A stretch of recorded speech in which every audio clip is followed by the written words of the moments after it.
Ha scelto la città di Pergusa il segretario isolano della destra Gino Ioppolo per la direzione regionale. Al centro dei lavori la delicata situazione politica siciliana, con le annunciate dimissioni del presidente Lombardo, le grandi manovre al centro dello schieramento politico e l'appena avviata fase di rinnovamento del PDL, con l'obiettivo di allargare i confini delle alleanze e ricomporre l'area moderata.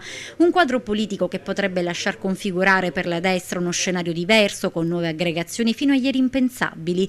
Tra gli argomenti discussi a Pergusa anche la possibilità di lanciare la candidatura di Nello Musumeci.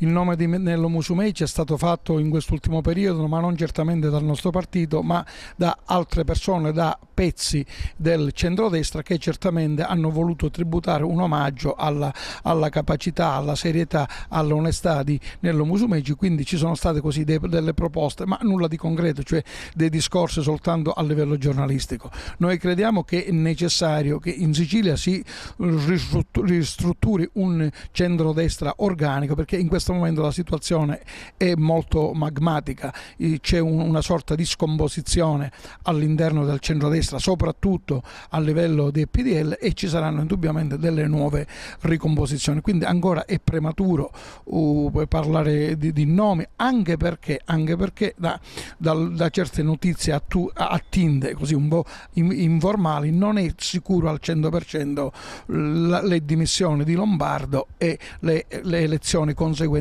a ottobre. Ci possono essere anche sviluppi clamorosi.